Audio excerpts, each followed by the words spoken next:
Hey everybody, this is David with 39 Minute Workout. Today we're talking about kettlebells for runners, and I want to talk to you about a little strength program I'm putting together for you right now based on the needs of a runner, which is usually filling in all the gaps that running misses. So I'm going to give you more strength in your legs and hips where it's probably missing. We're going to fix this core and make it stronger. We're going to build some upper body arm power to act as your pistons.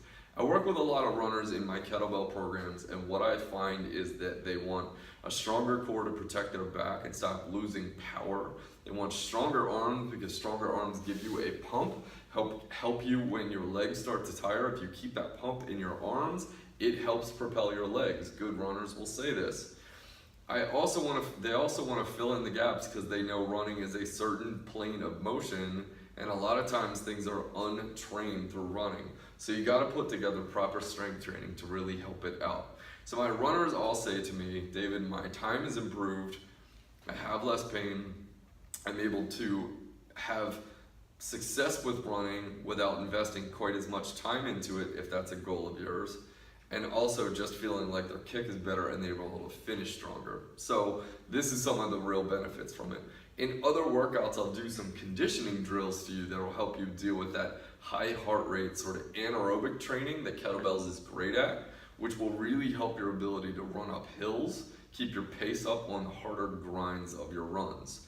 But today we're talking about a great little strength set for you that's gonna deal with all three areas of the body, your hips, core, shoulders, okay? This strength program, I'm gonna follow along piece by piece. We've got 5 moves for you, literally gonna deal with all three areas of your body, your shoulders, your core, your hips. So let's get to it. I'm gonna teach you the 5 moves. Number 1 is called a thruster. I love this move because it's gonna work all three areas in one fell swoop. So you can grab dumbbells or 2 kettlebells, which I prefer, and you're going to do this motion with me. So you're going to get your thumbs to your collarbone, you're going to squat with your elbows to your knees, stopping at your knees, and you're going to press as you stand up. So right when you start to stand up, you press through the ceiling, you return to your chest, and then you come back down for the next rep. That's called a thruster. The next one is called a one-legged deadlift. You're going to hold preferably the same 2 bells. You are going to lock your arms out.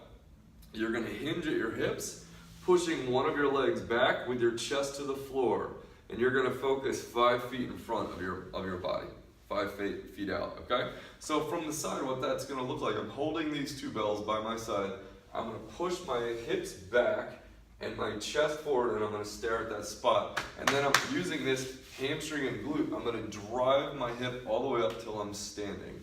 So be sure to elongate that hamstring and then drive that hamstring and glute until you're vertical.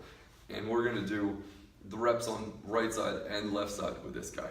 So deadlifts are super useful for runners, but the problem is deadlifts are incredibly taxing on the nervous system. I don't think deadlifts is a great, like with a straight bar, is a great fit for runners unless you aren't gonna do a lot of volume of running.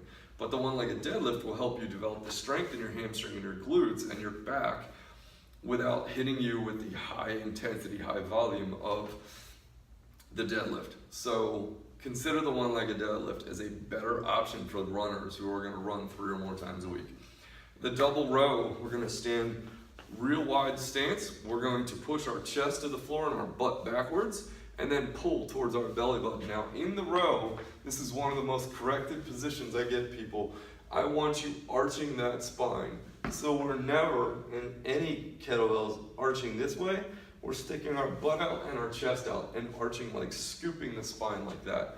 If you have trouble with that position and you find it hard to hinge the hips or keep the spine, you could do the easier version, which is like a long lunge, put your elbow to your knee and you're gonna row towards your belly button. I'd rather you do double, but if you can't figure it out how to do it safely, correctly, go to the one-arm variety. The last strength move before we move to the ab is called a passing lunge. You're going to stand up with the kettlebell by the handle. You're going to step back. So if it's in my right, I'm going to step back with my right leg. I'm going to pass it under my leg and stand back up again. That's 1 rep on the right and then 1 on the left. Okay? This takes a little coordination, it takes a little patience. When it's in my right, I step with my right, I pass. When I stand up, do not touch the bell. When people stand up and pass, you're screwed. You have to only pass at the bottom.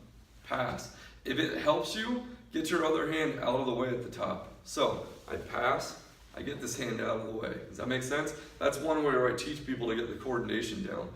I love these one-sided movements for runners though, because a lot of the problem with runners is if you got one dominant side, you end up with this low back and this knee and this end being problematic. We got to fix some of the imbalances that might be screwing with your running, creating injuries. So by doing these one-sided motions like one-legged deadlift and the passing lunge, not only are you strengthening hips, core, butt, all that, but you're also helping dealing with, look, if I got a dominant side and a weaker side, I'm gonna make my weaker side catch up. This is good news for those of you running. The last move is a core drill. Now you could do this or you could just time yourself for a plank for 30 seconds. Either one is fine. You're gonna hold this belt. I call this a roll up. You're gonna get your legs flatten out in a V. You're gonna hold the belt upside down by the handles, meaning if I was standing, this would be butter the belt up in the air. I'm gonna lay back. The arms are locked out overhead, and using my core, not my momentum of my arms, I'm gonna crunch up and then lower down and unstack the vertebrae under control. So let's talk about how the workout works and the reps before we get started. And I'm gonna do one full round of this with you, and then I recommend you do 3 rounds at your own pace. Before I get into reps, let's talk speed. This is strength work. Strength work, honestly, you could do 2 rounds of this and it could be enough. 2 to 3 rounds max. Strength work, you want to work as heavy as possible.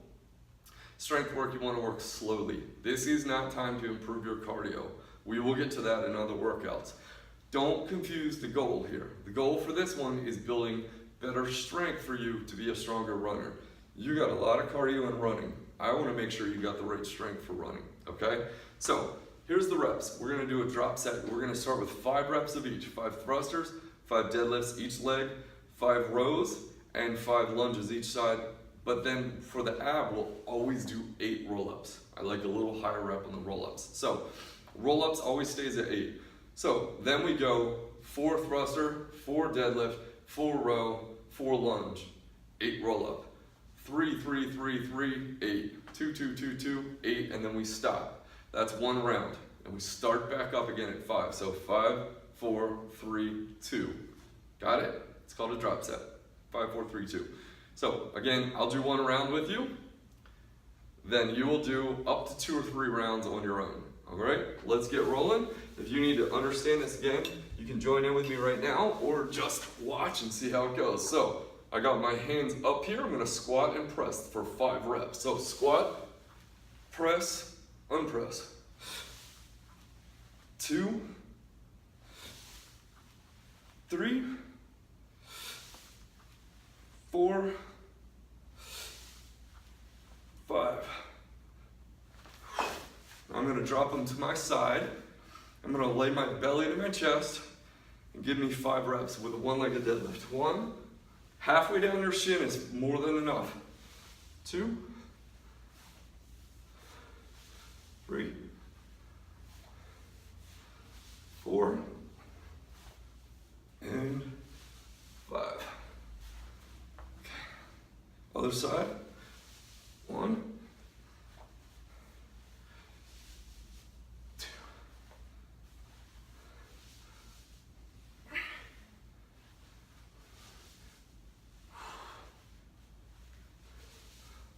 5. Good. Wide stance. Chest to the floor and row. 2, 3, 5. And now the passing lunge. It'll help you if you grab the corner of the handle like that. Stay real tall through this whole motion. Get your body down by bending that front knee. 1 and 1. So we did it both sides. 2, 3,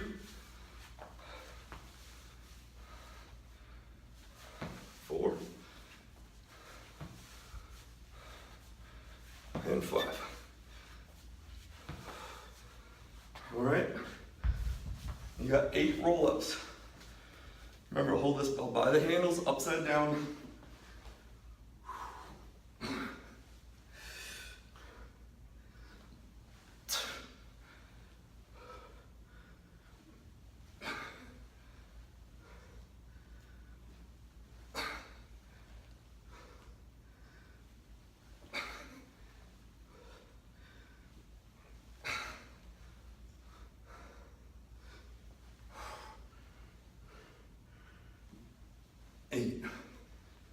Okay, so that was the round of 5 reps.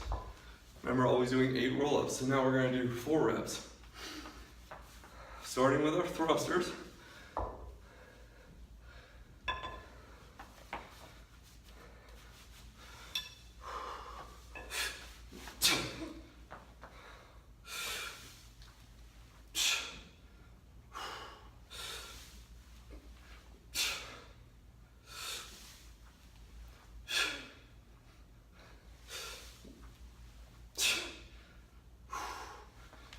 Four one-legged deadlifts.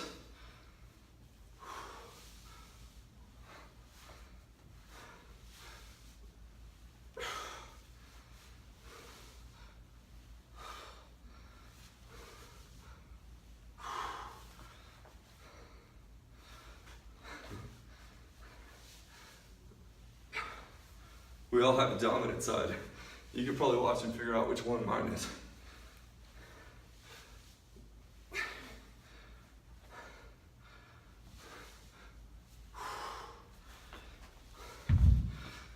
If you watch me closely, you'll see it. My right leg and my left hand. I'm a lefty. But my right leg and my left hand are always better. So that's why you love these bilateral movements. I mean, these movements on one side, not bilateral, the other way, because they're gonna fix those imbalances. They're gonna make them closer together. You're always gonna have one side a little bit better, but you wanna keep it closer as possible. So we're doing double row.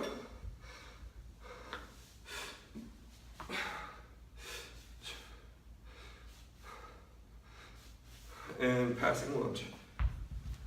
Remember to hold the corner of the bell, step back and pass. Really come down, keep that pole. If your vertebrae had a pole in it, you want to keep that pole completely vertical. We're doing 4 each side.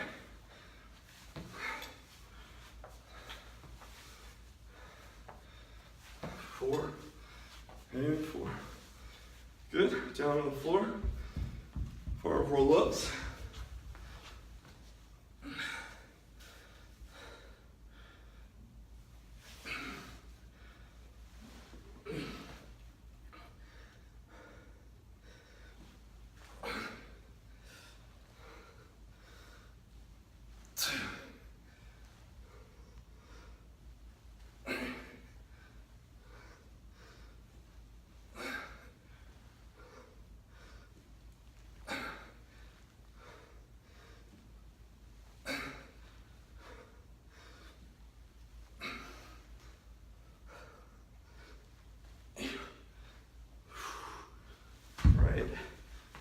We got 2 more rounds to go before it's considered done an entire complete round. So now we're on to 3 reps. Starting with our thruster. Get that squat stance a little bit wider than your hips. Get your elbows to your knees. Press through the ceiling.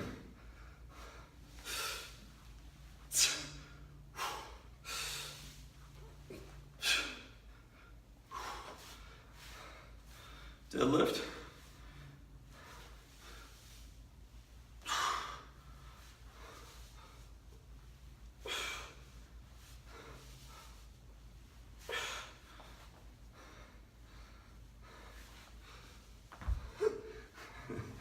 Whoops.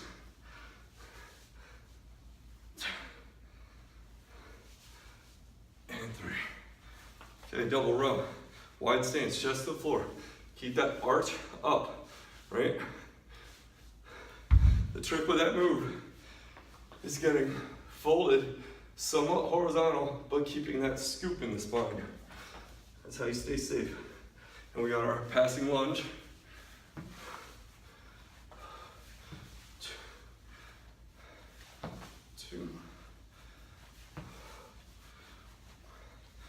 3.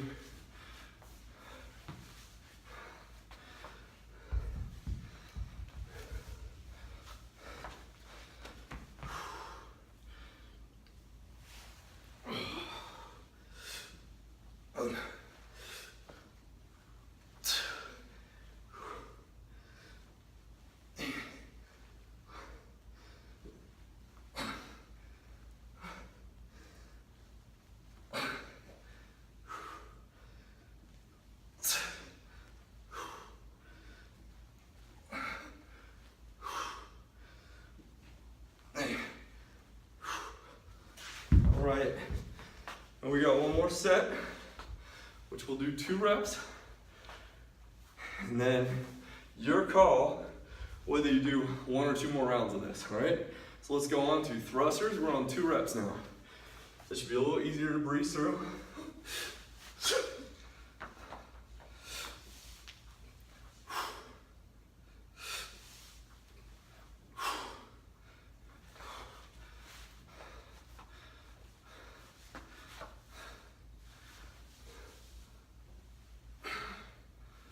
5 feet in front of you is where your eyes go.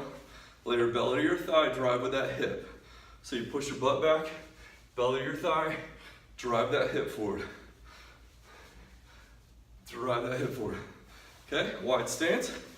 Get that chest to the floor and arch. 1, 2. And we got passing lunge. Keep that spine vertical.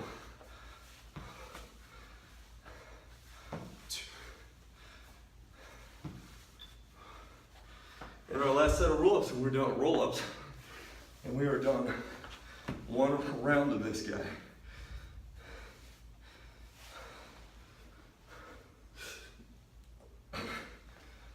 Laying on my shirt.